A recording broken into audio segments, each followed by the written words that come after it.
আজিগড় medical college হাসপাতাল, MR Bangur হাসপাতাল, NRS medical college হাসপাতাল।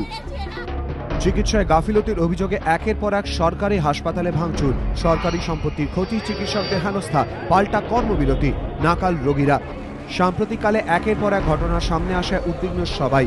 ঘটনার নেপথ্যের কারণ খতিয়ে দেখতে গিয়ে দেখা যাচ্ছে সংশ্লিষ্ট কর্তৃপক্ষের কাছে অভিযোগ জানানোর আগেই বিক্ষোভে উত্তাল হচ্ছে হাসপাতাল চত্বর, ব্যাহত হচ্ছে চিকিৎসা পরিষেবা, নষ্ট হচ্ছে চিকিৎসার বহুমূল্য যন্ত্রপাতি।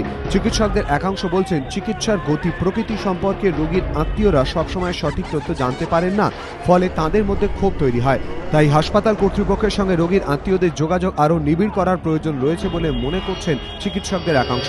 পাশাপাশি বহু ক্ষেত্রেই রোগীর আত্মীয়দের ক্ষোভের সুযোগ নিয়ে বহিরাগত কিছু লোক এই গোলমাল পাকাচ্ছেন বলেও ধারণা চিকিৎসকদের।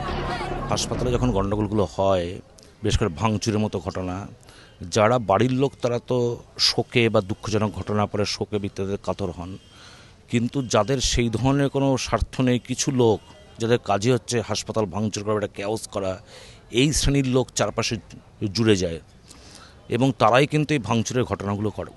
বাড়ির লোকেরা মনে করেন যে তাদের তথ্যগুলো ঠিক সময় মতন জানানো হচ্ছে না। আমরা সবাই জানি যে সরকারি ব্যবস্থার মধ্যে ডাক্তারের সংখ্যা কম আছে। এখন ডাক্তার যদি শুধু বাড়ির লোকের সাথে কথা বলতে ব্যস্ত থাকে, তাহলে রুগীগুলো চিকিৎসা করবে কি?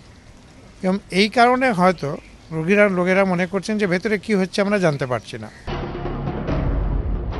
হাসপাতালে ভাঙচুর, সরকারি সম্পত্তি নষ্টের নেপথ্যে যে সামাজিক অবক্ষয় রয়েছে তা অবিলম্বে রোখার প্রয়োজনীয়তা দেখা দিয়েছে বলে ধারণা সংশ্লিষ্ট মহলের। তবেই পরিস্থিতির কিছুটা উন্নতি হতে পারে, বন্ধ হতে পারে করদাতাদের অর্থের অপচয়। নিমাই পান্ডা, এবিপি আনন্দ, কলকাতা।